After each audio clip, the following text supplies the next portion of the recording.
میرے اعمال کی اصلاح کرم سے کر دے۔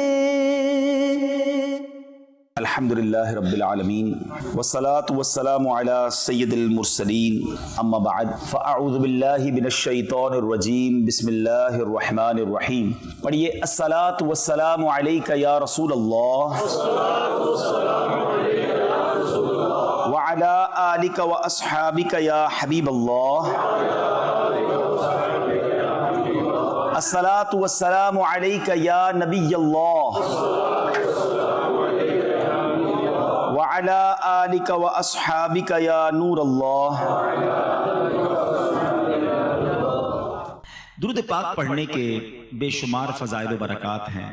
مصطفیٰ جان رحمت شمع بزم ہدایت صلی اللہ تعالی علیہ وسلم کا بڑا ہی خوبصورت فرمان عالی شان ہے۔ میرے آقا فرماتے من صلی علی عشرا صلی اللہ علیہ مئتا۔ میرے آقا فرماتے جس نے مجھ پر 10 بار درود پاک بھیجے اللہ کریم اس پر 100 رحمتیں نازل فرماتا۔ اور آگے فرمایا ومن صلی علی مئتا صلی اللہ علیہ الفا۔ جو مجھ پر 100 بار درود پاک بھیجے اللہ کریم اس پر 1000 رحمتیں نازل فرمائے گا۔ ومن زاد صبابتا و شوقا کنت لہو شفیعا و شہیدا یوم القیامہ۔ اور جو شوق و محبت کے ساتھ اس میں اور زیادتی کرے تو قیامت کے دن میں اس کا شفیع اور گواہ ہوں گا۔ تو درود پاک نبی پاک علیہ السلام کی شفاعت لینے کے لیے رحمتیں اور برکتیں ہماری لائف میں ہمارے ساتھ رہیں، اگر آپ چاہتے ہیں تو چلتے پھرتے اٹھتے بیٹھتے درود پاک پڑھتے رہا کریں۔ یہاں میں ایک مشورہ دوں گا آپ کو۔ آج کل ہم جب گھر سے نکلتے ہیں ہمارے پاکٹ میں کچھ چیزیں بڑی ضروری ہیں۔ موٹر سائیکل ہے یا گاڑی ہے تو اس کی چابی ضروری ہے۔ شاید زندگی کی سب سے اہم نیڈ موبائل تو بالکل ضروری ہے۔ اس کے بعد پرس وغیرہ ہوتا ہے اور چیزیں ہوتی ہیں۔ آپ اپنے جیب میں ایک التزام کر لیں، ایک کمپلسری چیز کا اضافہ کر لیں، وہ تسبیح ہے۔ تسبیح کے بغیر آپ گھر سے نہ نکلیں۔ اور یقین کریں خاص طور پہ جو کاؤنٹر کی تسبیح ہوتی ہے، اگر وہ ہے پلاسٹک کی، اب تو بہت چھوٹی سی آ جاتی ہے، وہ اگر آپ اپنے ہاتھ میں رکھیں، جب بھی تسبیح آپ کے ہاتھ میں ہوگی نا آپ اس کو نوٹ کریں، آپ پڑھنا شروع کر دیں گے۔ قبلہ شیخ طریقت امیر اہل سنت بڑی پیاری بات فرماتے ہیں کہ تسبیح جو ہے وہ زبان کی لگام ہے۔ آپ اپنے ہاتھ میں تسبیح لیں، آٹومیٹکلی فضول باتیں ختم ہو جائیں گی، اللہ رسول کا ذکر شروع ہو جائے گا۔ تو اگر یہ عادت بنا لینا تو آپ تو ویسے ینگسٹر ہیں، آپ حساب کتاب کے میتھمیٹکس کے ماہر ہوتے ہیں، تو اگر آپ کو پورے دن میں بہت ساری ہزاروں لاکھوں نیکیاں مل سکیں اور جس کے لیے بہت بڑی ایفرٹ بھی نہ کرنی پڑے تو پھر کیوں نہ ہم یہ نیکیاں کمایا کریں۔ میں ایک ایگزامپل دیتا ہوں۔ اگر میں آپ سب سے ایک بات کہوں کہ ہم سارے مل کر اپنی ساری ویلتھ کو، ساری دولت کو جمع کرتے ہیں، کیا اس کے بعد ہم اتنی پاور یا اتنی ویلتھ حاصل کر پائیں گے کہ ہم جنت میں درخت خرید سکیں؟ If anybody have a power to buy a tree in heaven، اگر ہم سب اپنی ویلتھ ملا لیں تب بھی ہم اس قابل نہیں ہو سکتے۔ ایسا ہی ہے نا، nobody have power to buy، مگر اللہ کے نبی علیہ السلام کے سچے وعدے ہیں کہ جو ایک بار سبحان اللہ کہے اس کے لیے جنت میں درخت لگا دیا جاتا ہے، ایک بار الحمدللہ کہے جنت میں درخت لگ جاتا ہے، ایک بار اللہ اکبر کہے جنت میں درخت لگ جاتا ہے۔ Within seconds we can buy tree in heaven without spending any penny۔ 1 روپیہ خرچ کیے بغیر ہم سیکنڈز کے اندر جنت میں درخت گویا خرید سکتے ہیں، اور وہ ہے اللہ کا ذکر، درود پاک، کلمہ طیبہ کا ورد۔ تو اپنی زندگی میں ان باتوں کو انوالو رکھیے، اور اس سے آپ دنیا میں بھی برکتیں پائیں گے، آخرت کی برکتیں بھی پائیں گے۔ ایک بار محبت کے ساتھ بآواز بلند درود پاک پڑھ لیجئے، صلو علی الحبیب صلی اللہ تعالی علی محمد صلی اللہ علیہ وسلم۔ نارملی جو ینگسٹر ہوتا ہے، انسان کی زندگی کا سب سے پیک ٹائم جو ہے نا وہ اس کی جوانی ہوتی ہے۔ بچپن سے جوانی تک پہنچنے کا ایک عمل ہوتا ہے، اور ایک وقت آتا ہے کہ جوانی سے پھر بندہ بڑھاپے کی طرف جاتا ہے۔ یہ ایک گویا پورا سرکل ہے کہ ایک بچہ جو ہے وہ رینگنا سیکھتا ہے، پھر اٹھتا ہے، پھر چلتا ہے، پھر دوڑتا ہے، پھر جوان ہو جاتا ہے، اور وقت آتا ہے کہ آہستہ آہستہ پھر گویا وہ ویل چیئر پہ آتا ہے، چلنا بھی مشکل ہو جاتا ہے اور پھر انسان دنیا سے چلا جاتا ہے. یہ تو نارمل لائف کی بات ہے، ورنہ تو جوانی میں بھی جس کا وقت پورا ہو جائے وہ لوگ چلے جاتے ہیں. تو اب جب بندہ جوان ہوتا ہے نا تو یہ انسان کی زندگی کا پیک ٹائم ہے، اسی میں اس نے کچھ کرنا ہے، اپنی دنیا کے لیے بھی اور اپنی آخرت کے لیے بھی. یعنی زندگی کے بڑے فیصلے، زندگی کے بڑے ٹارگٹس، بڑے گول اگر سیٹ کیے جاتے ہیں تو وہ یہی لائف ٹائم کا مین ٹائم ہوتا ہے. مگر انفارچونیٹلی ہمارے یہاں یہ ماحول بنتا جا رہا ہے کہ جوانی کو اللہ کی ناراضی میں گزارا جاتا ہے. ایک محاورہ مشہور کر دیا ہے کہ جوانی کے دن تو عیش کرنے کے ہوتے ہیں. جوانی تو جناب، جوانی تو مزے کرنے کے دن ہیں. جوانی یقیناً مزے کرنے کے دن ہیں، یقیناً انجوائے کرنے کے دن ہیں، لیکن ہم نے اپنی انجوائمنٹ کو، اپنے مزے کو اللہ کی نافرمانی والے کاموں میں تلاش کر لیا ہے اور ہمیں لگتا ہے وہی مزہ ہے. ایسا نہیں ہے. جس کو اللہ کے ذکر کا مزہ مل جائے، جس کو نمازوں کا لطف مل جائے، جس کو تلاوت قرآن کی چاشنی مل جائے تو وہ واقعی اسے انجوائے کر رہا ہوتا ہے، وہ اپنی زندگی کے حسین دن گزار رہا ہوتا ہے. یقیناً آپ نے اپنی دنیا کے معاملات کو بھی سیٹل ڈاؤن کرنا ہے، لیکن یہاں بھی یہ بات ذہن نشین رہے کہ ہمیں چاہے کاروبار کریں، چاہے جاب کریں، چاہے اسٹڈی کریں، چاہے زندگی کے گول سیٹ کریں، ہم نے سب سے پہلے یہ ریئلائز کرنا ہے کہ کہیں یہ کام اللہ کو ناراض تو نہیں کر دے گا، کیونکہ خالق وہی ہے، مالک وہی ہے. اچھا، جب نوجوان بیٹھتے ہیں تو ایک ڈسکشن کافی ہوتی ہے کہ یار سکسیسفل کون ہے، کامیاب کون ہے، کون لائف کامیاب گزار رہا ہے، کیسی جوانی گزاروں کہ پھر اگلی لائف بڑی آسانی سے گزرے، سکسیسفل لائف کیسے ملے گی. آج میں قرآن پاک کی چند آیتیں آپ کے سامنے پیش کروں گا. یہ کون طے کرے گا کہ کون کامیاب ہے؟ آپ کریں گے، میں کروں گا، یا وہ طے کرے گا جس نے اس کائنات کو بنایا ہے، جس نے مجھے بنایا ہے، جس نے آپ کو بنایا ہے. وہ رب بتائے گا نا کہ کامیاب کون ہے. تو آئیے آج قرآن ہی سے پوچھتے ہیں کہ اے رب کے پیارے کلام، تو ہمیں بتا کہ ہم کامیاب ہونا چاہتے ہیں، ہم سکسیسفل رہنا چاہتے ہیں in the life here and hereafter, زندگی میں بھی اور مرنے کے بعد کی جو زندگی ہے ہم اس میں بھی کامیاب رہنا چاہتے ہیں.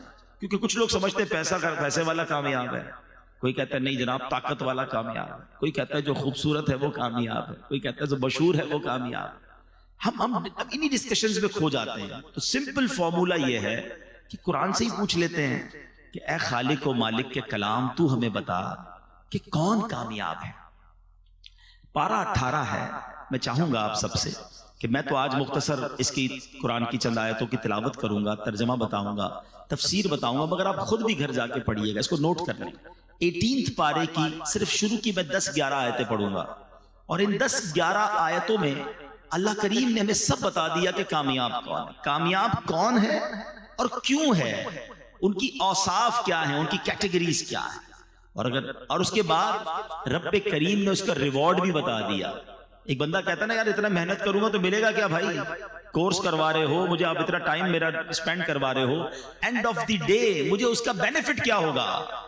اللہ کریم نے کامیاب لوگوں کے اوصاف بھی بیان کیے اور ان کو ملنا کیا ہے وہ بھی بتا دیا ہے. اب اس کی آپ کی مرضی ہے کہ ریوارڈ سامنے رکھ کے ہم کیوں کرتے ہیں مہنگے کورسز، کیوں اتنی پڑھائی کرتے ہیں. نظر آ رہا ہوتا ہے ڈاکٹر بن گیا تو اتنی سیلری ہوگی، انجینئر بن گیا تو اتنی ہوگی، چارٹرڈ اکاؤنٹنٹ بن گیا تو اتنی ہوگی، اور کورسز کر لوں گا، مزید ایک ڈپلوما لے لوں گا تو یہاں یہ میرا فائدہ ہوگا. انسان بینیفٹ پر نظر رکھ کر اسٹرگل کرتا ہے. آج میں آپ کو دنیا کے کسی بندے کی طرف سے یہ نہیں بتا رہا کہ یہ کرو گے تو یہ ملے گا. میں خالق و مالک کے قرآن سے آپ کو بتانے جا رہا ہوں کہ یہ کرو گے تو سنو ملے گا کیا. اب آپ کی مرضی ہے کہ وہ جو ریوارڈ ہے وہ سننے کے بعد اگر اس لائن آف ایکشن کو اپنا لیں تو پھر انشاءاللہ خیر ہی خیر. It's not very difficult. I'm not telling you which one of the biggest or difficult formulas today. Just I recite only 10 آیات in front of you. 10 آیتیں ہیں، سمپل ہے، کوئی مشکل نہیں ہے. اگر واقعی غور کر لیں تو چند باتیں اللہ نے فرمائی ہیں، اس کو پورا کر لیں تو کامیاب ہو جانے ہیں. اور اللہ کے نزدیک جو کامیاب ہوا اصل کامیابی وہی ہے. ایک بات یاد رکھنا، مجھے میرے کولیگز کہیں، مجھے میرے فرینڈز کہیں، میرے رشتہ دار کہیں کہ بڑا کامیاب آدمی ہے، اور اللہ کی بارگاہ میں اگر کامیاب نہیں ہوں، وہ مجھ سے ناراض ہے، تو اس کامیابی کا کوئی فائدہ نہیں ہے. اور جس کو رب فرما دے نا یہ کامیاب ہے، اللہ کے حبیب فرما دے یہ کامیاب ہے. ہمیشہ یاد رکھنا، جس سے رب راضی اس سے سب راضی. ہاں ہم سب کو راضی کرنے کے لیے بعض اوقات رب کو ناراض کر بیٹھتے ہیں. We have to decide کہ ہمیں اللہ اور اس کے رسول کو راضی کرنا ہے. تو آئیے قرآن کی چند آیتیں ہیں. پارہ 18 ہے سورہ مومنون. قرآن فرماتا ہے بسم اللہ الرحمن الرحیم قد افلح المؤمنون. پہلی آیت اللہ فرماتا ہے بے شک ایمان والے کامیاب ہو گئے. کامیاب کون ہے؟ ایمان والا. اے اللہ تیرا شکر ہم ایمان والے ہیں. کتنی بڑی نعمت ہے ایمان. ہم ایمان والے ہیں. یہ فرسٹ کنڈیشن کو ہم نے اچیو کر لی ہے وداؤٹ اینی ڈیفیکلٹی اور وداؤٹ اینی اس کو آپ کا اسٹرگل. اللہ نے مہربانی کیسی کی کہ ہم کسی کافر کے گھر میں پیدا نہیں ہوئے. آنکھ کھولی تو ماں باپ مسلمان تھے. یہ اللہ کی مہربانی ہے. ہم میں سے کسی نے دعا تھوڑی کی تھی پیدا ہونے سے پہلے یا اللہ جب بھی پیدا کیجیے مسلمان گھرانے میں پیدا کرنا. بغیر مانگے اللہ نے مجھے اور آپ کو مسلمان بنا دیا. کان نے پہلی آواز سنی تو اللہ اکبر سنی. تو قرآن کہتا ہے کامیاب کون ہے؟ بے شک ایمان والے کامیاب ہو گئے. اب آگے ایمان والے کیسے یہ آگے قرآن بتائے گا. ٹھیک ہے. اچھا ایمان کی بات پہلے کر لیتے ہیں. ہمیشہ یاد رکھیں the most precious thing which we have, ہمارے پاس جو کچھ چیزیں ہیں ان میں سب سے قیمتی چیز اگر کچھ ہے تو وہ ایمان ہے. ایمان نہیں تو کچھ بھی نہیں. یہ ہمیشہ یاد رکھیے گا. آپ جب تک ایمان کی ویلیو کو فیل نہیں کریں گے آپ اس کی سیکیورٹی کی فیل نہیں کریں گے. میں مثال دیتا ہوں. آپ میں سے ہم میں سے کسی کے پاس پرانی موٹر سائیکل ہو جہاں چاہے کھڑی کر دیتا ہے. جب نہیں لیتا ہے تو ذرا دھیان رکھتا ہے لاک بھی لگاتا ہے. گاڑی لے لے تو اور خیال شروع ہو جاتا ہے. زیادہ قیمتی گاڑی ہو تو رات کو اٹھ کے سنا ہے لوگ اپنی گاڑی دیکھ رہے تھے باہر کھڑی ہے یہ کھڑی ہے. بہت مہنگی ہے نا. نارمل موبائل ہے تو کسی بھی جیب میں رکھ دیا. مہنگا موبائل لیا تو بیان کے دوران بھی ہاتھ لگا کے چیک کرتے ہیں ہاں ابھی بھی ہے خیر ہے گیا نہیں ہے. کیوں؟ جتنا قیمتی چیز ہے اتنی اس کی فکر ہے. یہ انسان کی فطرت ہے. It's okay. پیسے تھوڑے ہوتے جیب میں رکھتے ہیں زیادہ ہوتے بینک میں رکھتے ہیں لاکر میں رکھتے ہیں.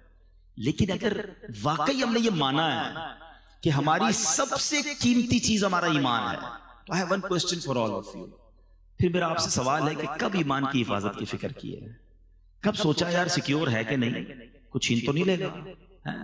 کبھی جس طرح چیزوں کو چیک کرتے ہیں یار موبائل ہے پیسے ہیں گاڑی ہے بینک بیلنس مارے ہوتے ہیں لوگ یا چیک کر لو سب ٹھیک ہے. لیکن کبھی کوئی ایسا ہم نے اپنی بیلنس شیٹ نکالی ایمان کی کہ یار ایمان بھی ٹھیک جا رہا ہے کہ نہیں کوئی گڑبڑ تو نہیں ہو گئی کچھ چھین تو نہیں رہا چلا تو نہیں جائے گا. اب ہو سکتا ہے آپ میں سے کسی کے ذہن میں خیال آئے کہ کیا ایمان بھی چھین سکتا ہے. یہ تو نئی بات بتا رہے ہیں آپ. جی جناب. اللہ کے حبیب علیہ السلام کی میں آپ کو پہلے ایک دعا سناتا ہوں. پہلے پیارے آقا کون ہیں جن کے صدقے مجھے اور آپ کو ایمان ملا ہے نا. تیرے صدقے میں آقا سارے جہاں کو دین ملا. ارے ان کے صدقے دین پھیلا ہے. ہم ایمان والے ان کی وجہ سے ہیں. مگر وہ دعا کرتے تھے یا مقلب القلوب ثبت قلبی علی دینک. اے دلوں کو پھیرنے والے میرے دل کو اپنے دین پر ثابت قدمی عطا فرما. اب ذرا سوچئے کہ اللہ کے حبیب یہ دعا کر رہے کہ یا اللہ دل پھر نہ جائے. یہ میری اور آپ کی تعلیم کے لیے کہ میری امت تو یہ دعا کرے نا. ہم نے کب دعا کی یا اللہ ایمان سلامت رکھیو ایمان کی حفاظت رہے. خدا را اس کی حفاظت کی فکر کرے. یہ شیطان جو ہے نا اتنا مردود ہے کہ اس کا الٹیمیٹ گول یہی ہے کہ وہ ہمارا ایمان سنیچ کر لے ایمان چھین لے کیونکہ اس نے جہنم میں جانا ہے اور وہ چاہتا ہے کہ وہ ہمیں بھی ساتھ لے جائے اور اس کے لیے اس نے بڑے پلان کیے ہوئے. پہلے یاد رکھیے علماء فرماتے ہیں احادیث کا بھی مضمون ہے کہ جب بندہ گناہ کرتا ہے نا اس کے دل پر ایک سیاہ نقطہ پڑ جاتا ہے. دوسرا کرتا ہے پھر تیسرا کرتا ہے پھر اور جب کنٹینیو کرتا رہتا ہے تو ایک وقت آتا ہے اس کا دل سیاہ ہو جاتا ہے. اب اس پر ہدایت کی کوئی بات اثر ہی نہیں کرتی ہے. اور پھر علماء کہتے ہیں جو گناہوں والی کثرت کے ساتھ زندگی گزارتا ہے ڈر ہے کہ مرتے وقت اس کا ایمان جو ہے وہ چھین لیا جائے. ہمیشہ یاد رکھیں. اچھا یہ صرف نبی پاک کا انداز نہیں تھا. بڑے بڑے صحابہ کرام اولیاء کرام. مگر ہم میں سے کس نے دعا کی کہ یا اللہ ایمان سلامت رکھیو قبر میں ایمان لے کر جاؤں. ہم تو کبھی کسی بزرگ سے بھی مل لیں کوئی ہمیں مل بھی جائے دعا کروانے کے لیے تو روزی کے لیے بچوں کے لیے کاروبار کے لیے دعا کروا ایمان کے لیے دعا کیوں نہیں کرتے. تو یاد رکھیے سب سے قیمتی چیز وہ ایمان ہے. گانوں میں لطیفوں میں چٹکلوں میں کامیڈی شو میں اب بڑے ایسے کفریہ کلمات آ گئے. میرے ٹاپک نہیں ہے ورنہ میں اسی پر پورا بیان آج کر دوں اور یہ بیان بھی ہونے چاہیے اور یہ بھی ہماری نالج ہونی چاہیے کہ وہ کون سے طریقے ہیں جس سے ایمان سے بندہ خارج ہو جاتا ہے. کفریہ کلمات آج مذاق مذاق میں جس کو دیکھو جنت، دوزخ، فرشتوں، رسولوں، انبیاء، معاذ اللہ مذاق اڑا رہا ہوتا ہے، لطیفے سنا رہا ہوتا ہے. بالکل آسان لیا ہوا ہے لوگوں نے. ایسا نہ کیا کرو. ہم مسلمان ہیں اور ہماری باؤنڈری ہے. زبان ہم نے ادب والی رکھنی ہے، ورنہ کہیں ایسا نہ ہو سارا سفر بیکار ہو جائے. جس کا ایمان چلا گیا نا، اس کی نمازیں، روزے، حج، صدقے سب ختم، وینش، نل اینڈ وائڈ. ایمان تو سمجھ لیں پاسپورٹ ہے، پھر جنت کا ویزا لگے گا نا. پاسپورٹ ہی نہیں ہے تو کیسے جائیں گے؟ تو بہرحال پہلی آیت قرآن کی سمجھا رہی ہے قد افلح المؤمنون، بے شک ایمان والے کامیاب ہو گئے. اب آگے چلتے ہیں. اللہ نے ان کی کیٹیگریز بیان کی ہے. الذین هم فی صلاتهم خاشعون. وہ کون ہے ایمان والے؟ ان کے کام کیا ہیں؟ پہلا وصف اللہ قرآن میں فرماتا ہے جو اپنی نماز میں خشوع و خضوع والے، فوکس کرتے ہیں، نماز کو پراپر پڑھتے ہیں. اب نماز پراپر طریقے سے پڑھنے والے، یہ ایمان والے وہ ہیں جو کامیاب ہیں. بڑی تعداد تو نماز ہی نہیں پڑھتی ہے. خشوع و خضوع تو بات کی بات ہے نا. تو سوچئے قرآن کہتا ہے کہ کامیاب لوگ وہ ہیں جو اپنی نماز کو پراپر طریقے سے وتھ فوکس پڑھتے ہیں. تو ہم نے نماز بھی پڑھنی ہے، اب پراپرلی پڑھنی ہے. ایک بزرگ کے بارے میں آتا ہے، ان کے پڑوس میں کوئی بچی تھی. اس نے کہا کہ امی وہ ہمارے برابر میں چھت پر ایک تنا لگا ہوا ہوتا تھا، آج کل وہ نظر نہیں آ رہا، ایک پلر. کہا بیٹا وہ کوئی تنا یا پلر نہیں تھا، برابر میں بزرگ رہتے تھے، وہ روز نماز پڑھتے تھے. وہ اتنی دیر نماز پڑھتے تھے، اس فوکس کے ساتھ نماز پڑھتے تھے کہ لوگوں کو لگتا تھا کوئی تنا کھڑا ہوا ہے.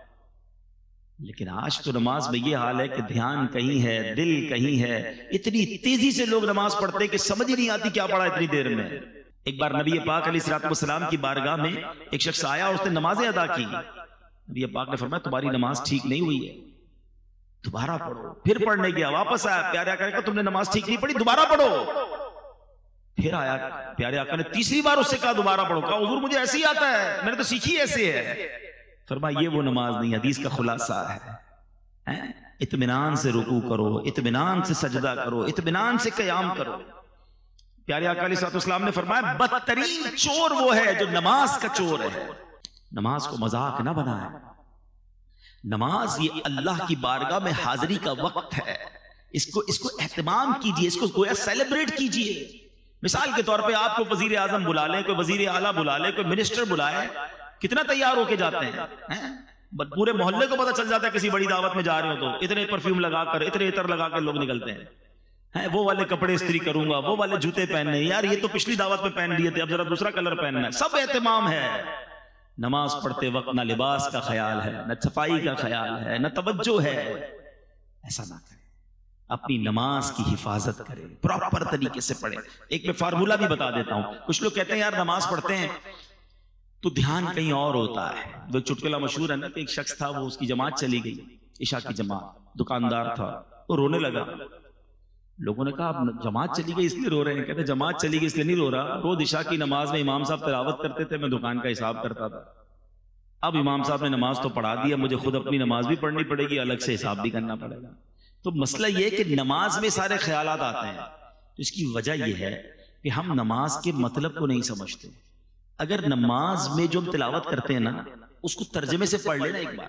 میں اس کا ایک مشورہ دیتا ہوں جو چاہتے ہیں کہ ان کا نماز میں دھیان نہ بٹے. ایک فارمولہ یہ ہے کہ آپ 30واں پارہ قرآن پاک کا 30واں پارہ اور سورہ فاتحہ اس کو پراپر ترجمے اور تفسیر سے 2-3 بار پڑھ لیں. میں آپ کو مشورہ بھی دے دیتا ہوں. تفسیر قرآن صراط الجنان یہ موبائل فون پر بھی موجود ہے، انٹرنیٹ پر اس کی اپلیکیشن بھی موجود ہے، ڈاؤن لوڈ کر لیں، منگوا لیں. 2-3 بار پڑھ لیں 30واں پارہ. آپ یقین کریں آپ کی زندگی مزیدار ہو جائے گی. کیونکہ نارملی امام صاحب 30ویں پارے سے ہی کوئی نہ کوئی سورت تلاوت کر رہے ہوتے ہیں. اب جب وہ سورہ فاتحہ پڑھیں گے نا تو آپ کو پتہ چل جائے گا بات کیا ہو رہی ہے. اب جب وہ آخری پارے کی کوئی آیت تلاوت کریں گے آپ کو اندازہ ہو جائے گا کہ قبر کا ذکر ہے، حشر کا ذکر ہے، نعمتوں کا ذکر ہے، جنتوں کی بات. واللہ میں آپ کو دل کی بات بتاؤں کہ جو قرآن کو سمجھتے ہیں نا، اچھا قاری تلاوت جب کر رہا ہوتا ہے نا تو دل نہیں چاہتا امام صاحب رکوع میں جائیں، جی چاہتا ہے اللہ کی اور باتیں سنائیں. کلام اللہ کو کیا سمجھتے ہو؟ یہ اللہ کا کلام ہے.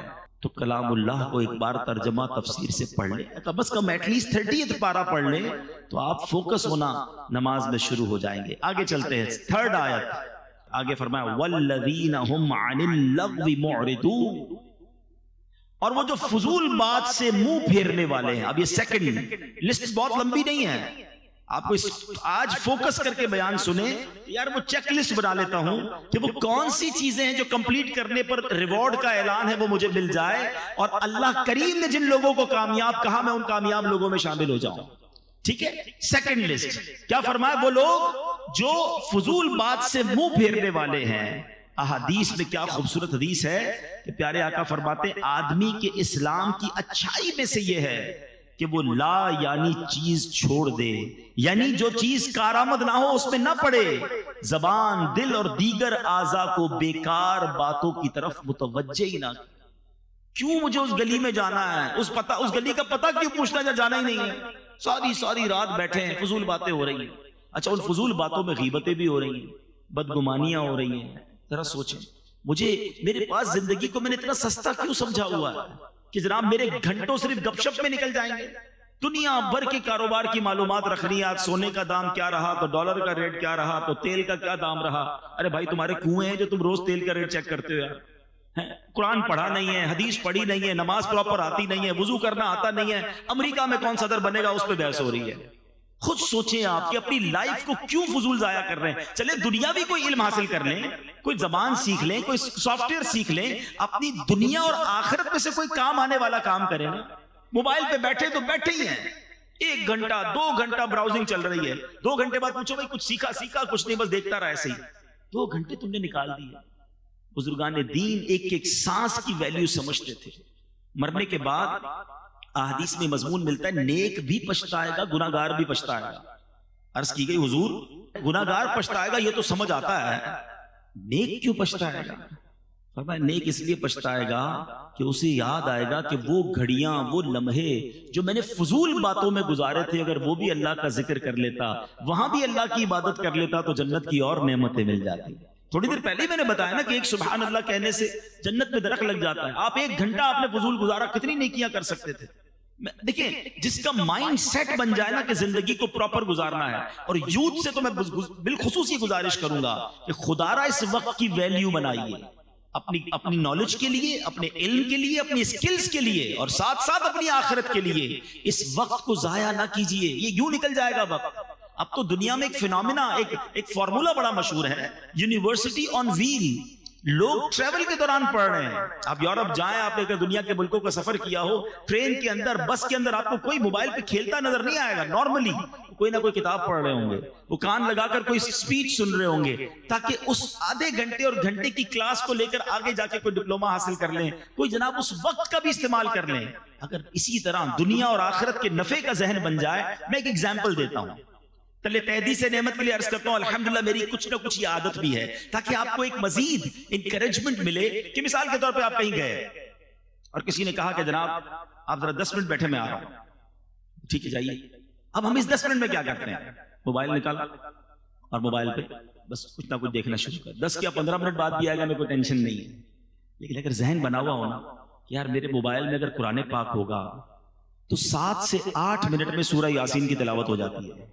یہ بندہ 10 منٹ بعد آئے گا، میرے نامہ اعمال میں 10 قرآن پاک پڑھنے کا ثواب لکھ دیا جائے گا، کیونکہ حدیث پاک میں آتا ہے جو ایک بار سورہ یاسین کی تلاوت کرے اسے 10 قرآن پاک کا ثواب ملتا ہے۔ کیوں 10 منٹ ضائع کروں بھائی؟ تو اپنی زندگی کے لمحات کو یوز کیجئے۔ اللہ کرے ذہن بن جائے کہ 2 رکعت نفل پڑھ لوں تو مجھے اور اللہ کے قریب ہو جاؤں گا، کچھ مزید درود پاک پڑھ لوں، کچھ کلمہ طیبہ کا ورد کر لوں، تو یہ قرآن پاک کی آیت یاد رکھیں کہ وہ لوگ جو فضول باتوں کی طرف توجہ نہیں کرتے، فضول کاموں سے التفات نہیں کرتے، اور آپ دنیا کے کامیاب ترین لوگوں کی اگر لسٹیں اٹھا لیں، چاہے وہ سائنس میں کامیاب ہوئے ہوں، کاروبار میں کامیاب ہوئے ہوں، ارے اسپورٹس میں کامیاب ہوئے ہوں، یا علم دین اور فتوے کی دنیا میں کامیاب ہوئے ہوں، اگر وہ کامیاب ہوئے نا تو آپ ہسٹری اٹھا کے دیکھیں انہوں نے وقت کو ضائع نہیں کیا ہوگا۔ وہ انہوں نے اپنے ہم سوتے رہے وہ کام کرتے رہے، وہ اس وقت بھی پریکٹس کرتے رہے اور کسی نہ کسی فیلڈ میں کامیاب ہو گئے، ورلڈ ریکارڈ ہولڈر بن جاتے لوگ، دنیا میں ایجاد کرتے ہیں کسی چیز کو۔ اسی طرح بڑے بڑے مفتیان کرام، مفسرین کرام، دین کا بڑا کام کرنے والے، وہ اپنی نیند سے سیکریفائس کرتے ہیں، اپنی صحت سے سیکریفائس کرتے ہیں، اپنے وقت کو موڈیفائی کرتے ہیں، اور اسی لائف کے اندر وہ 400 سال نہیں جیے، ان کے پاس 48 گھنٹے نہیں ہیں، ہماری طرح 24 گھنٹے ان کے پاس بھی ہیں، کوئی 60-70 سالہ زندگی نارمل لائف انہوں نے گزاری، مگر وہ کام کر دیا کہ سینکڑوں سال تک ان کا نام باقی رہتا ہے۔ وہ شاعر کہتے ہیں نا، مسافر شب کو اٹھتے ہیں جو جانا دور ہوتا ہے، جس کو بڑا کام کرنا ہے نا وہ فضول کام نہیں کرتا، جس کو کرنا ہی کچھ نہیں ہے۔ کچھ لوگ ہیں ایسے، کیا کر رہے ہو؟ کچھ نہیں کر رہا ہوں، ٹھیک ہے پھر یہی کرتے رہو۔ اگر کچھ کرنا ہے تو پھر اپنے ٹائم کو مینج کیجئے۔ قرآن کہہ رہا ہے کہ کامیاب وہ ہیں جو فضول باتوں کی طرف توجہ نہیں کرتے۔ اب آگے چلتے ہیں، تھرڈ، 2 کیٹیگریز ہو گئی، تھرڈ قرآن کیا کہتا ہے؟ والذین هم للزکاۃ فاعلون۔ قرآن کہتا ہے وہ جو زکات دینے کا کام کرنے والے ہیں، سبحان اللہ، اپنے مالوں کی پراپر زکات نکالیں، کیونکہ زکات دینے والے بھی کامیاب لوگ ہیں۔ اللہ نے مال دیا ہے نا، تو اب زکات میں پسو پیش نہ کریں، زکات کو بوجھ نہ سمجھیں، یہ مال کا میل ہے، اور جو اللہ کی راہ میں خرچ کرتا ہے اس کا مال ملٹیپلائی ہو رہا ہوتا ہے۔ حدیث پاک ہے، ویسے تو نبی پاک جو فرمائے حق ہے، مگر اس معاملے میں تو پیارے آقا نے قسم اٹھا کر فرمایا کہ میں اللہ کی قسم کھا کر کہتا ہوں، اللہ کی راہ میں مال خرچ کرنے سے مال کم نہیں ہوتا۔ تو یہ طے ہو گیا، یہ کمپلسری ہے کہ جو خرچ کرنے والا ہے وہ خود ہی دنیا میں دیکھ رہا ہوتا ہے کہ اس کا ملٹیپلائی ہو رہا ہوتا ہے۔ مگر کچھ بدنصیب ایسے بھی ہوتے ہیں کہ جن کو زکات بھاری پڑتی ہے، او ہو رمضان آ گئی، 10 لاکھ روپے دینے پڑیں گے۔ اس اللہ کے بندے کو کون سمجھائے کہ اللہ کے بندے تجھے رب نے 4 کروڑ دیے تو 10 لاکھ زکات بنی ہے نا۔ تجھے تو سجدہ شکر کرنا چاہیے تھا کہ میرے مولا تو نے یہ دل دکھائے کہ میں زکات دینے والا ہوں، تو نے مجھے زکات لینے والا نہیں بنایا۔ میں آپ سب سے پوچھتا ہوں، کیا آپ نے غریبوں میں پڑھے لکھے نہیں دیکھے، سمجھدار نہیں دیکھے، نمازی نہیں دیکھے؟ ارے ہم سے بہت زیادہ اچھے ہیں، مگر ان کے پاس پیسے نہیں ہیں، وہ مانگ رہے ہوتے ہیں، بیچارے قرضے میں ہوتے ہیں۔ ان کو دیکھ کر تو آنکھوں میں آنسو آنے چاہیے کہ یا اللہ میں نے ایسا کیا کیا کہ تو نے مجھے دینے والا بنایا، مانگنے والا نہیں بنایا۔ اور جب زکات کی باری آئے تو خوش دلی کے ساتھ، اوپن ہارٹڈلی انجوائے کرتے ہوئے کہ یا اللہ تو نے ایسا کرم کیا مجھ پر کہ میں تیری راہ میں خرچ کرنے والا بنا۔ بوجھ سمجھ کر خرچ کبھی نہ کرنا، ورنہ کہیں ایسا نہ ہو یہ صدقے، یہ خیرات، یہ زکات بھی ضائع کر دی جائے۔ اچھا پھر زکات اور صدقہ دیں مگر کسی کا دل نہ دکھائیں، احسان نہ جتائیں۔ قرآن ہی کہتا ہے یا ایھا الذین آمنوا لا تبطلوا صدقاتکم بالمن والاذی، اے ایمان والو اپنے صدقے ضائع نہ کرو۔ صدقے کیسے ضائع ہو جاتے ہیں؟ پیسے دیے، اکاؤنٹ میں گئے، سلپ بھی آئی، اب کیسے ضائع ہو گیا؟ فرمایا احسان جتا کر اور تکلیف پہنچا کر۔ کچھ بدنصیب ایسے ہوتے ہیں چندہ دیتے ہیں، مدد کرتے ہیں، قرضہ دیتے ہیں، ہیلپ کرتے ہیں، پھر اسے یاد بھی دلا رہے ہو، یاد ہے نا قرضہ دیا تھا تیرے کو، بھول تو نہیں گیا نوکری میں نے لگائی تھی، میرے پاس آیا تھا پھٹے چپل پہن کر، آج کدھر پہنچ گیا ہے، یاد ہے نا سٹارٹ میں نے کروایا تھا۔ توبہ توبہ توبہ، اس لیے دیا تھا کہ احسان جتانا ہے۔ سارے صدقے باطل، ڈیلیٹڈ، قرآن کہہ رہا ہے، اور اس سے تو الٹا گناہ بھی ہو رہا ہے، اس کی دل آزاری بھی ہو رہی ہے۔ کبھی کسی کو یہ نہ کہنا، اگر کسی کو دیا ہے نا تو اس نیت سے دینا یا اللہ تیری مہربانی تو نے مجھے اس قابل بنایا۔ سچی بات پتہ ہے کیا، ہم سے جو ڈونیشن لے کر جاتے ہیں اصل مہربانی تو ان کی ہے، ہمارے مال کا میل لے کے جا رہے ہیں، پراپر جگہ پر لگ رہا ہے، مہربانی تو ان کی ہے، ہم ان پر احسان کیا کر رہے ہیں؟ تو کبھی بھی اپنی زکات کو، اپنے ڈونیشن کو اپنے اوپر بوجھ نہ سمجھے، اس کو انجوائے کریں، شکر ادا کریں اور اسے ادا کریں، کیونکہ قرآن جن کامیاب لوگوں کی فہرست بیان کر رہا ہے اس میں ایک کیٹیگری وہ ہے جو زکات ادا کرنے والے ہیں۔ پوری دیجئے۔ اچھا یہ بھی بڑا مسئلہ ہے، زکات دیتے ہیں لم سم نکال دی، نہیں جناب حساب کرے نا پراپر۔ اچھا خود حساب کیسے کر لیتے بھائی؟ اپنی ٹیکس ریٹرن خود فائل کرتے ہیں، کیوں وکیل ہائر کیا ہے؟ خود ہی فائل کر لیا کرے نا ہر سال۔ نہیں یار وہ ذرا ایکسپرٹ ہے نا، صحیح بتاتا ہے، کوئی غلطی نہ ہو جائے، غلط ہو گئی تو پھر FBR کا نوٹس آ جائے گا۔ ٹیکس ریٹرن کے لیے وکیل چاہیے، زکات خود ہی فائل کر دینی ہے، خود ہی حساب کر لینا۔ ایک بار کسی عالم دین سے مشورہ کر لینا کہ حضرت سونا اتنا ہے، پیسے اتنے ہیں، پراپرٹی اتنی ہے، کاروبار میں پیسے اتنے لگے ہوئے، مجھے بتا دے میرے مال کا میل نکل جائے، کوئی رہ نہ جائے، اور تھوڑی زیادہ نکال دیا کرو. لیکن کوئی نہ کوئی اصل بات وہی ہے، دل اتنا گرفتار ہوتا ہے بعض اوقات مال کی محبت میں کہ بندہ راستہ ڈھونڈ رہا ہوتا ہے کدھر سے زکوٰۃ کم ہو جائے. ارے تم راستہ ڈھونڈ لو گے، اللہ تو دیکھ رہا ہے نا. یار یہ پراپرٹی کرائے پہ دے دو، تاکہ یہ کرائے پہ چلی گئی نا تو اس کی زکوٰۃ نہیں جائے گی. یہ فلاں کو دے دو، یہ بیوی کو دے دو، یہ اس کو دے دو، زکوٰۃ سے نکل جائے گی. تم نکال لو گے، نہیں دو. اللہ تو دیکھ رہا ہے کہ یہ بندہ کوشش کیا کر رہا ہے کہ کہیں سے زکوٰۃ کم ہو جائے. مزہ یہ ہے کہ بندہ بولے یار زکوٰۃ بھی دوں، صدقہ بھی دوں، کوئی اور کام نیکی کا اور لے جاؤ مجھ سے. اچھا یہ ڈونیشن دیتے وقت یہ واقعی بڑا اہم پوائنٹ ہے. انسان ہے، ہم سارے انسان ہیں، مال کی محبت ہمارے اندر بلٹن ہے، اسی لیے اس کی اجر، اس کے ثواب بڑے قرار دیے گئے. آپ اگر چاہتے ہیں نا کہ آپ کا مال انشورڈ ہو جائے، لوگ پوچھتے رہتے ہیں یار انشورنس کروانی چاہیے نہیں کروانی چاہیے. آؤ میں آپ کو ایک بڑی پیاری مدنی انشورنس بتاتا ہوں. اللہ کے حبیب علیہ السلام فرماتے ہیں کہ رب فرماتا ہے، حدیث قدسی ہے جس کا مضمون ہے اے ابن آدم اپنا مال میرے پاس جمع کروا دے. کمیٹی بی سی ڈالتے ہیں نا، آؤ میں آپ کو بتاتا ہوں کیسی بی سی ہے. اللہ فرماتا ہے اے ابن آدم اپنا مال میرے پاس جمع کروا دے، نہ جلے گا، نہ ڈوبے گا، نہ چوری ہوگا. میں تجھے اس وقت لوٹاؤں گا جس وقت تجھے ضرورت ہوگی. یعنی یہ مال میرے اکاؤنٹ میں چلا گیا، اللہ کی حفاظت میں چلا گیا، کم بھی نہیں ہو سکتا، جل بھی نہیں سکتا، کوئی لوٹ بھی نہیں سکتا. اور قیامت کے دن جب ایک ایک نیکی کے لیے بندہ ہاتھ پھیلا رہا ہوگا نا، اللہ فرماتا ہے میں تجھے اس وقت لوٹاؤں گا. ایک اور حدیث پاک ہے جس کا مضمون ہے کہ جب بندہ صدقہ کرتا ہے نا، خرچ کرتا ہے اللہ کی راہ میں، فرمائیے اس کے ہاتھ سے نکل کر اللہ کے دستے قدرت میں چلا جاتا ہے. اللہ تمہارے صدقوں کو اس طرح پالتا ہے جس طرح تم اپنے جانور کے بچے کو پالتے ہو. فرمایا بندہ کھجور صدقہ کرے گا، قیامت کے دن پہاڑ جتنا اجر دیکھے گا، عرض کرے گا مولا میں نے تو کھجور دی تھی. فرمایا حدیث کا خلاصہ یہ ہے کہ اللہ اپنے کرم سے اس کھجور کو پہاڑ جتنا بنا دے گا. یہ کیسی انویسٹمنٹ ہے، یہ کیسا ریٹرن ہے. پھر صدقہ دیتے وقت ٹینشن کس بات کی ہے؟ آپ نے ایسے بندے تو دیکھے ہوں گے جو یار پتہ نہیں یار وہ آئے تھے علاقے والے زبردستی لے گئے، یار دینا پڑا اور پیسے کم ہو گئے، یار لاکھ روپے تھے 25,000 دے دیے، موڈ آف ہو جاتا. چندہ دے کر ڈونیشن دے کر موڈ آف، کیونکہ کیلکولیشن سے تو کم ہو گئے نا. ایسا کوئی دیکھا ہے بندہ جو آ کر کے یار جیب میں 50,000 تھے، یار بڑا افسوس ہوا، آتے آتے بینک میں اپنے اکاؤنٹ میں ڈلوا کر آیا. آپ کہیں گے ٹینشن کس بات کی، یار تیرا ہی اکاؤنٹ تھا نا، آپ کے اکاؤنٹ میں گئے، ٹینشن کیوں ہے؟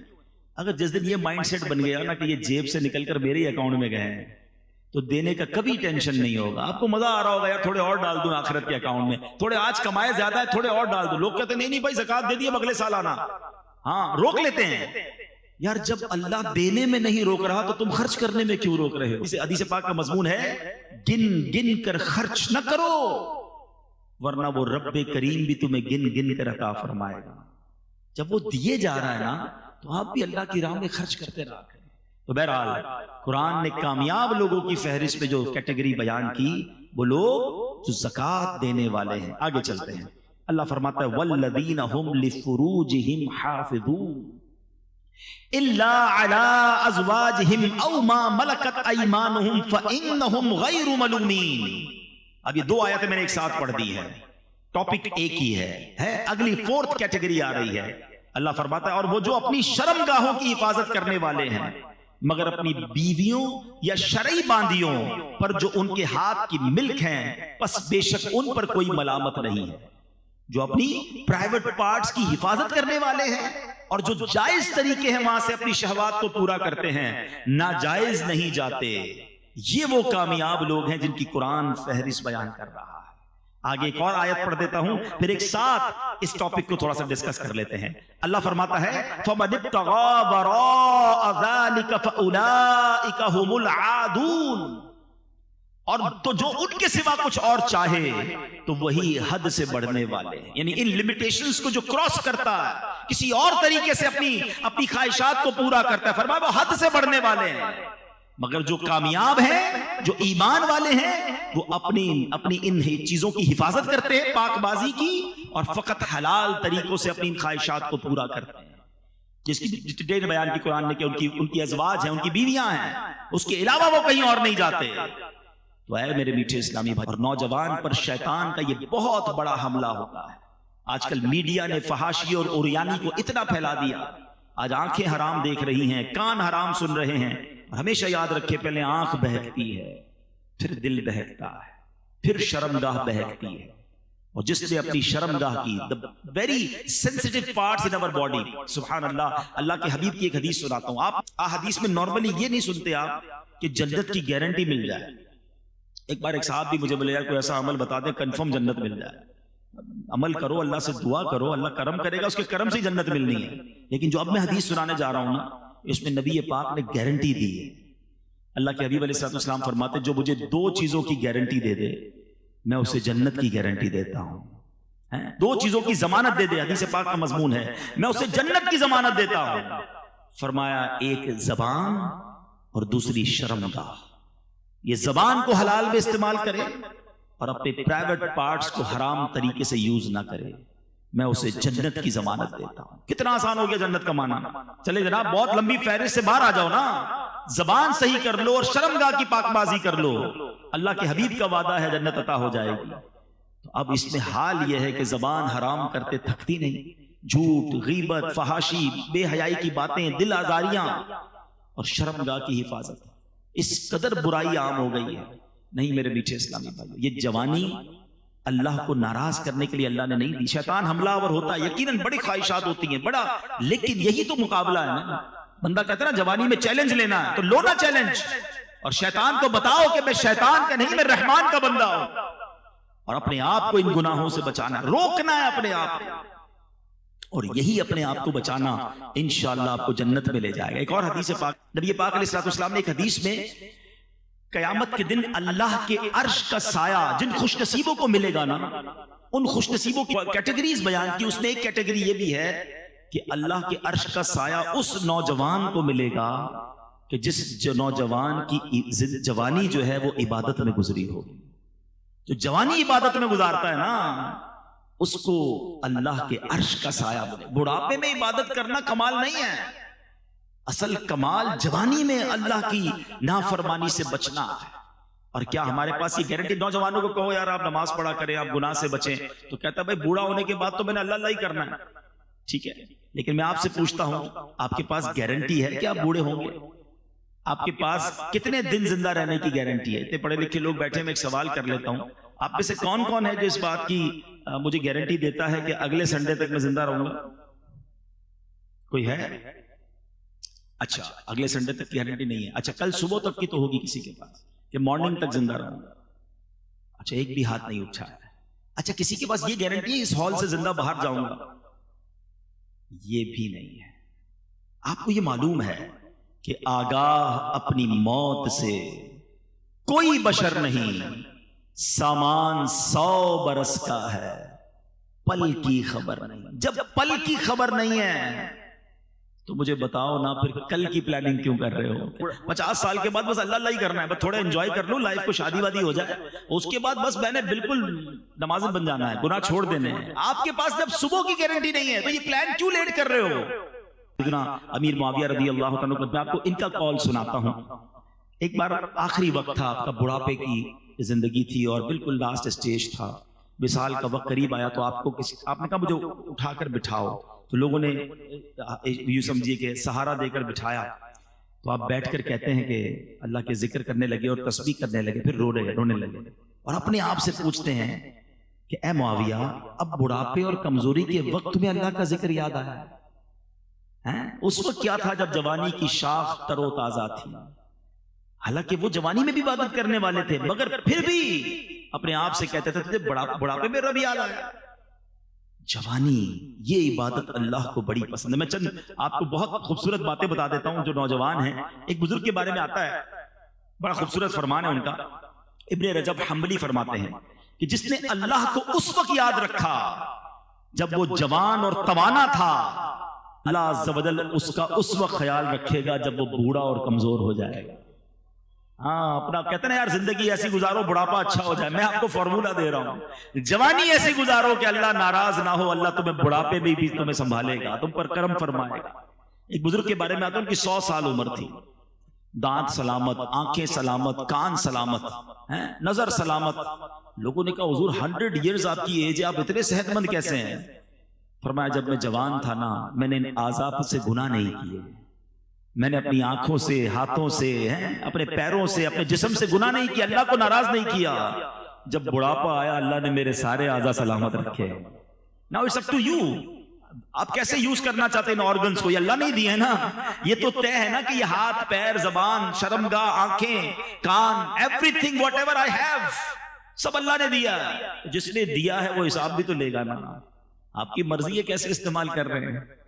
پلیز اب میں آپ کو بڑی کمال کی حدیث سنانے جا رہا ہوں۔ میں جب بھی اس حدیث کو پڑھتا ہوں آئے ہائے ہائے میں اپنے لیے بھی دعا کرتا ہوں، اللہ کرے مجھے بھی ایسا بنا دے، اللہ کرے یہ سعادت ہمیں مل جائے۔ 2-3 حدیثیں ہیں، پیارے آقا علیہ الصلوۃ والسلام کا فرمان ہے کہ اللہ تبارک و تعالی اپنی مخلوق میں اس خوبرو نوجوان، وہ خوبصورت جوان کو اللہ تعالیٰ کتنا پسند فرماتا ہے، ذرا سنیے گا، ماشاءاللہ بہت خوبصورت چہرے والے لوگ بیٹھے ہیں۔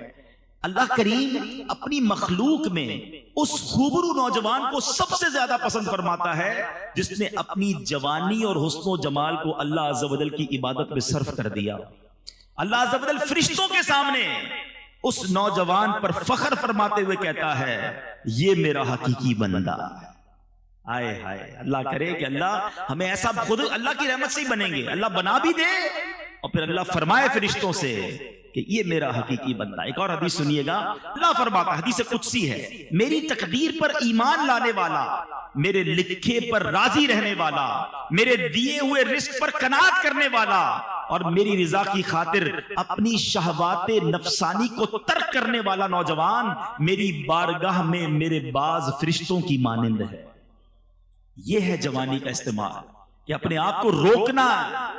آج بندہ کبھی رکتا بھی ہے نا تو اکیلے میں نہیں رک رہا ہوتا، دروازہ بند ہوا اب جو دیکھنا ہے دیکھ لو، جو کرنا ہے کر لو۔ لوگ کہتے ہیں کسی اور کنٹری میں چلتے ہیں، کسی اور علاقے میں چلتے ہیں، ادھر کوئی جاننے والا نہیں ہوگا۔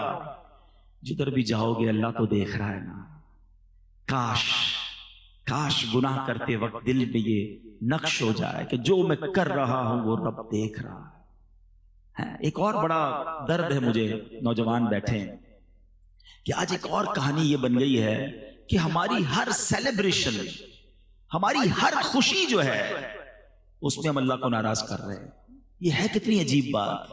دنیا میں آپ کو کوئی گفٹ دے، آپ کیا کہتے ہیں؟ تھینک یو، بڑی مہربانی، جزاک اللہ۔ اچھا گفٹ دے، بندہ کہتا ہے اس کو تو کبھی بھی ناراض نہیں کروں گا، بڑا خیال رکھتا ہے۔ اللہ نے کروڑوں گفٹ دیے مجھے اور آپ کو، آنکھیں دی، ناک دی، کان دیے، زبان دی، گونگا نہیں بنایا، بہرا نہیں بنایا، ہاتھ والا بنایا، پیر والا بنایا، مال دیا، گھر دیا، عزت دی، اچھا پھر خوشی دی۔ جو اللہ خوشی دینے والا ہے، مثال کے طور پہ کسی کا بچہ پیدا ہوا، بچے پیدا ہونے کی خوشی میں پارٹی کریں گے، اس پارٹی میں کیا کریں گے؟ اللہ کو ناراض کرنے والا کام۔ بچے کی تھوڑا بڑا ہوا، برتھ ڈے کرنی ہے، برتھ ڈے کریں، بھائی کون منع کرتا ہے؟ برتھ ڈے کریں گے، اس میں اللہ کو ناراض کرنے والا کام۔ خوشی رب دیے جا رہا ہے، ہم اللہ کو ناراض کر رہے ہیں۔ وہ بچہ بڑا ہو گیا، اب اس کی شادی کرنی ہے، اس شادی کی خوشی میں بھی اللہ کو ناراض کرنا۔ اور کتنا ناراض کرنا ہے؟ اتنا ناراض۔ کون سا کام ہے جو شادیوں میں آج نہیں ہو رہا؟ حالانکہ پوچھو ان سے کہ جن کے بچوں کی شادیاں نہیں ہوتی ہیں، ماں باپ رو رو کے دعائیں کرتے ہیں اللہ بچوں کی شادی ہو جائے، رشتہ آ جائے، رشتہ آیا اور اللہ کو ناراض کرنا شروع کر دیا۔ یہ کتنی بڑی بے وقوفی ہے۔ اللہ نے گھر دیا، گھر کی اوپننگ پارٹی، اس میں اللہ کو ناراض۔ اللہ نے ایک نیا سال دیا، نیو ایئر پارٹی، پھر اللہ کو ناراض ہے۔ بندہ بیمار ہو کر صحت یاب ہوتا ہے، کہتے ہیں صحت کی خوشی میں پارٹی، پھر اللہ کو ناراض۔ ارے اللہ کے بندوں تمہیں رب دیے جا رہا ہے اور تم اسے ناراض کیے جا رہے ہو۔ پھر کہتے ہیں ہماری نعمتیں چلی جاتی ہیں، بچوں کی شادی میں لاکھوں کروڑوں خرچ کیے، تھوڑے عرصے بعد بہو گھر پہ آ گئی یا بیٹی گھر پہ آ گئی طلاق لے کر، رشتہ ٹوٹ گیا، بڑی ناراضگی۔ اچھا شادی ہو گئی تو ان کے یہاں اولاد نہیں ہو رہی، کیا کرے؟ ارے تم نے اس شادی میں اللہ کو ناراض کتنا کیا تھا، کبھی سوچا؟ یہ کتنی بڑی بے وقوفی ہے کہ میں خوش ہو رہا ہوں۔ ذرا میرا جملہ سنیے گا، اللہ کرے میری یہ بات آج دل میں اتر جائے، یہ سوشل میڈیا پر بھی لائیو جا رہا ہے۔ یہ کتنی بڑی بے وقوفی ہے کہ اللہ خوشی دے رہا ہے، میں خوش ہو رہا ہوں، میرے بچے، فیملی، دوست خوش ہو رہے ہیں، اور اس خوشی میں میرا رب ناراض ہو رہا ہے۔ مجھے بتاؤ نا یہ عقل مندی ہے؟ ارے آج ایک بات طے کر کے جاؤ کہ میں جب بھی خوشی مناؤں گا ایسے مناؤں گا کہ میرا رب بھی مجھ سے خوش ہو جائے گا۔ یہ پاسبل ہے نا؟ بلکہ میں آج یوتھ کو، نوجوان کو ایک پوائنٹ دینا چاہتا ہوں کہ آج آپ ایک نیت کر کے جاؤ کہ یار میری جب بھی شادی ہونی ہے نا، میں نے کم از کم اللہ کو ناراض نہیں کرنا ہے۔ کیوں؟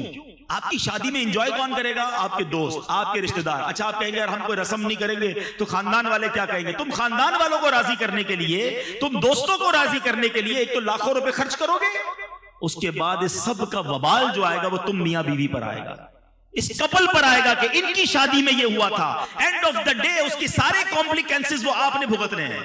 تو میں کیوں بھگتوں بھائی؟ اپنے دوستوں کو، رشتہ داروں کو راضی کرنے کے لیے میں اور میری بیوی اور آنے والے بچے اس لعنت کو کیوں بھگتے ہیں؟ ہم نے وہی کرنا ہے جو رب کی رضا. آپ کر کے دیکھو پھر اس کی خوشیاں دیکھو، کیونکہ اللہ نے قرآن میں فرمایا ہے لَإِن شَكَرْتُمْ لَأَزِيدَنَّكُمْ، تم میرا شکر ادا کرو میں تمہیں اور عطا کروں گا. آپ خوشی میں شکر ادا کریں نا، نعمتوں کا شکر ادا کریں، صدقہ کریں، خیرات کریں. شادیاں اچھی انداز سے بھی ہوتی ہیں. ایک صاحب مجھے ملے، بہت کمال کی بات کی. جب بھی اپنے کسی بچے کی شادی کرتا ہوں ساتھ 2 غریب بچوں کی شادیاں بھی کر دیتا ہوں. رسمیں وسمیں نہیں کرتا، وہ پیسے ان غریب بچوں پہ خرچ کرتا ہوں. وہ ساری زندگی جھولیاں اٹھا اٹھا کے میرے بچوں کو دعائیں دے رہے ہوتے ہیں، میرے بچوں کی خیر ہو جاتی ہے. یہ کرو نا، کمال ہے. ہر خوشی میں رب کو ناراض. اللہ کرے یہ شیطان کا وار ہم سمجھ جائیں. یہ مردود چاہتا یہ ہے کہ اللہ ہم سے ناراض ہو جائے اور ہم اس کی بات مان لیتے ہیں. ہماری ہر سیلیبریشن میں ہم سیلیبریٹ کریں، اس میں کوئی غم نہیں ہے، کوئی منع نہیں ہے، مگر ایسی سیلیبریشن کرو کہ اللہ بھی راضی ہو جائے. قرآن خوانی کریں، نعت خوانی کریں، لنگر کریں، غریبوں کو کھلائیں، صدقہ کریں، خیرات کریں. اچھے کپڑے پہنے، کون منع کرتا ہے؟ خود بھی پہنے، دوسروں کو بھی پہنا دیں. لیکن تکبر نہ کریں، ریاکاری نہ کریں، دکھاوا نہ کریں، تکلیف نہ دیں. ارے تم خوش ہو رہے ہو، پورا محلہ رات کو سو نہیں رہا. ایسی کون سی شادی ہے بھائی؟ ڈھول دھمکا، آتش بازی، لوگ نیند سے ڈر کے اٹھ جاتے ہیں. پتہ چلتا ہے بارات آئی تھی، ایسا لگتا ہے محلے پہ حملہ ہو گیا کسی کا. اب بتاؤ یہ دل سے دعا نکلی تمہاری شادی کی رات ان لوگوں کے لیے؟ شادی کی رات تم نے ہائے لی ہیں، لیتے لوگ پھر کہتے ہیں یار خوشیاں نہیں مل رہی فیملی میں. تم نے آپ خود سوچے تھے یہ شیطان نے ہم کون سے کام ہم سے کروا رہا ہے؟ تو اللہ کرے کہ دل میں اتر جائے میری بات. تو جوان، تو نوجوان ہے، اس کو اپنے نفس کو بچانا ہے، اپنے آپ کو گناہوں سے بچانا ہے. کیونکہ کامیاب لوگ وہ ہیں جو اپنی شرم گاہ کی حفاظت کرنے والے ہیں. اب قرآن کی جو آیتیں ہیں، جو کیٹیگریز ہیں، وہ اختتام کی طرف ہیں. There is no big list. اب ریوارڈ کی طرف ہم نے آنا ہے. مگر ایک قرآن اور بات فرما رہا ہے وَالَّذِينَ هُمْ لِأَمَانَاتِهِمْ وَعَهْدِهِمْ رَاعُونَ. کامیاب لوگوں کا ایک اور کام کیا ہے؟ فرمایا اور وہ جو اپنی امانتوں اور اپنے وعدے کی رعایت کرنے والے ہیں.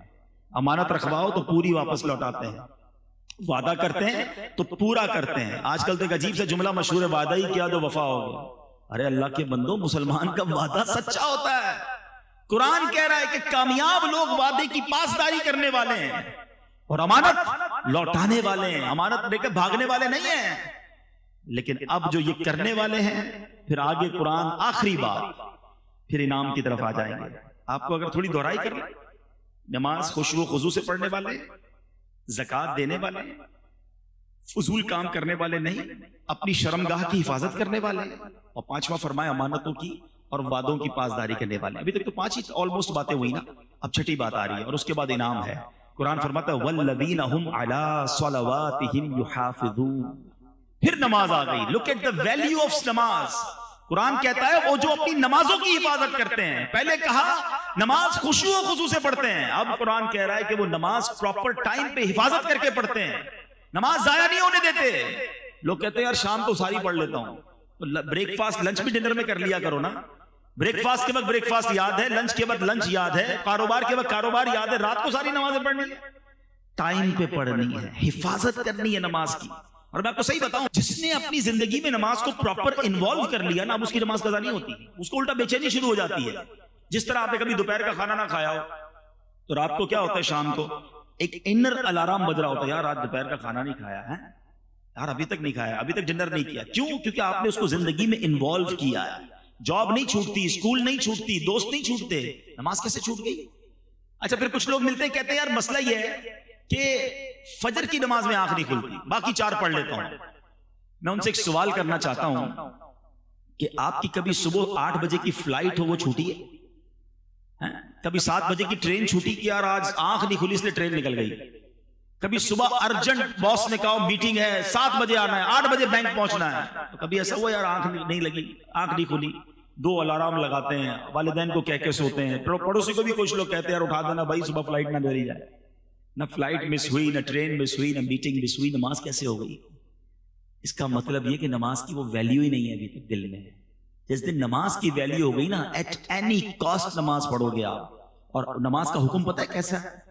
کہ آپ کھڑے ہو کے نہیں پڑھ سکتے تو بیٹھ کے پڑھیں، بیٹھ کے نہیں پڑھ سکتے تو لیٹ کے پڑھیں، لیٹ کے نہیں پڑھ سکتے اشارے سے پڑھیں، پانی نہیں ہے تو تیمم کر کے پڑھیں. پڑھنی ہے. اور نماز ہے کیا؟ الصلاۃ عماد الدین. نماز دین کا ستون ہے. اس عمارت کے ستون نکال دے، عمارت کھڑی رہے گی؟ ستون ہے نماز. مگر نماز ہی نہیں ہماری لائف میں. اچھا کوئی افسوس بھی نہیں ہے جس کی فجر قضا ہو جائے اس کا دن کیسے اچھا گزرتا ہے. صبح صبح 5 لاکھ روپے کا لاس ہو جائے، سارا دن موڈ کیسا ہوگا آپ کا؟ میسج آ جائے یار وہ مال خراب ہو گیا، ارے نہ کھانا اچھا لگے گا نہ مسکراہٹ آئے گی چہرے پہ. لوگوں کو پتہ چل جاتا ہے کچھ گڑبڑ ہو گئی ہے، لگتا ہے آج کو لاس کیا ہے. نماز قضا ہو گئی، ہنستے ہنستے اٹھتے ہیں. ظہر چلی گئی، عصر چلی گئی، مغرب چلی گئی، دھڑا دھڑ نمازیں جا رہی ہیں. مسلمان بے نمازی کیسے ہو سکتا ہے؟ نماز دین کا ستون ہے. نماز جنت کی کنجی ہے. نماز میرے آقا علیہ الصلوۃ والسلام کی آنکھوں کی ٹھنڈک ہے. اور نمازی کو سب سے بڑا انعام یہ ملے گا کہ اللہ کا بروز قیامت اسے دیدار کروایا جائے گا. اور جب بے نمازی ہوتا ہے، آپ اور میں جہاں رہتے ہیں ہمارا گھر پہ نام لکھا ہوتا ہے نا، گھر کے باہر نیم پلیٹ. ایک حدیث سنو، اللہ کرے عبرت ملے. حدیث پاک کا مضمون ہے کہ جو بے نمازی ہوتا ہے نا، جو ایک نماز جان بوجھ کر قضا کر دے، اس کا نام جہنم کے اس دروازے پر لکھ دیا جاتا ہے جس سے وہ اندر داخل ہوگا. نبی پاک نے دونوں ہاتھ ملا کر بتایا، یہ ہاتھ ملا کر فرمایا جب بے نمازی قبر میں جائے گا نا، اس کو قبر ایسے دبائے گی کہ پسلیاں ٹوٹ پھوٹ کر ایک دوسرے میں پیوست ہو جائیں گی. تو نماز قضا نہیں ہونی چاہیے. پلیز آج نیت کر کے جاؤ کہ آج کے بعد ہماری کوئی نماز قضا نہیں ہوگی. آپ نماز پڑھیں، نماز آپ کی ساری مشکلیں آسان کر دے گی. نماز روزی میں برکت لاتی ہے، نماز بیماریوں کو دور کرتی ہے، نماز آپ کے برڈن ریلیز کر دے گی. جو پڑھتے نماز ان سے پوچھو وضو کرنے کے بعد ایسا لگتا ہے بندہ ری سٹارٹ ہو گیا ہے، ری فریش ہو گیا ہے، ایک نئی زندگی کو اب دوبارہ ملتی ہے. تو نماز پڑھنے کی پراپر عادت ڈالیں. تو یہ 6 یا 7 چیزیں ہوئی. Now come towards the reward. اللہ اکبر. انعام سنو، مزے کو بھی مزہ آ جائے گا. اللہ قرآن میں فرماتا ہے اولئک ھم الوارثون. یہی لوگ وارث ہیں. کس کے وارث ہیں؟ الذین یرثون الفردوس ہم فیہا خالدون. قرآن کہتا ہے یہ فردوس کی میراث پائیں گے اور وہ اس میں ہمیشہ رہیں گے. جنت بھی کون سی والی؟ جنت الفردوس. جنت الفردوس کیا ہے پہلے یہ سنو. اللہ کے حبیب علیہ الصلوۃ والسلام فرماتے ہیں کہ حضرت معاذ بن جبل رضی اللہ تعالی عنہ حدیث کے راوی ہیں کہ پیارے آقا علیہ الصلوۃ والسلام نے فرمایا جنت میں 100 درجے ہیں. 2 درجوں کے درمیان اتنی مسافت ہے جتنی آسمان اور زمین کے درمیان ہے. فردوس سب سے اعلیٰ اور درمیانی جنت ہے اور اس کے اوپر رحمان عز و جل کا عرش ہے. اس سے جنت کی نہریں نکلتی ہیں. جب تم اللہ تعالیٰ سے سوال کیا کرو تو جنت الفردوس کا سوال کیا کرو. لہٰذا ہر مسلمان کو چاہیے کہ جب اللہ سے جنت مانگے جنت الفردوس ہی کی دعا کرے. اگر اللہ تعالیٰ نے اپنے فضل و کرم سے وہ دعا قبول کر لی تو آقا فرماتے ہیں آخرت میں ملنے والی وہ سب سے عظیم نعمت ہے. ہم تو دعا مانگیں گے نا. قرآن تو کہہ رہا ہے یہ وارث ہیں، گارنٹیڈ. اولئک ھم الوارثون. یہی لوگ وارث ہیں. کس چیز کے؟ الذین یرثون الفردوس. فردوس کے وارث ہیں. اور کتنے ٹائم کے لیے جائیں گے؟ امریکہ جاتے ہو، یورپ جاتے ہو، ترکی جاتے ہو، پلیجر ٹرپ پہ جاتے ہو، 5 دن 7 دن 30 ڈیز. اس کے بعد تو واپسی ہے نا. زندگی میں بھی آئے، مزے کیے تو بھی 10 15 20 50 سال. جنت میں جو گیا ہم فیہا خالدون. There is no expiry date. Always ہمیشہ ہمیشہ کے لیے جنت میں چلے جائیں گے. تو کتنی لمبی لسٹ تو نہیں ہے کہ سورہ مومنون کی آج میں نے تقریباً 11 صرف آیتیں تلاوت کی ہیں اور یہی میرا بیان تھا کہ کامیاب لوگ کون ہیں. قرآن کے ذریعے بیان کرنے کی کوشش کی کہ یہ لوگ کامیاب ہیں اور ان کے یہ کام ہیں. 6-7 کام بتائے ہیں قرآن نے. کیا ہم یہ نہیں کر سکتے؟ تو آج نیت کر کے جائیں کہ انشاءاللہ اس راستے پر چلنا شروع کر دیں گے تاکہ رب مجھے فرمائے میں کامیاب ہوں. اللہ فرمائے کہ یہ جنت کا وارث ہے اور یہ جنت الفردوس میں داخل ہوگا. پھر تو ہمارے وارے نیارے ہو جائیں گے. اللہ کریم ہمیں قرآن پڑھنے، اس پر عمل کرنے کی توفیق عطا فرمائے اور ان گناہوں والی زندگی سے رب کریم ہمیں محفوظ فرمائے. میرے اعمال کی اصلاح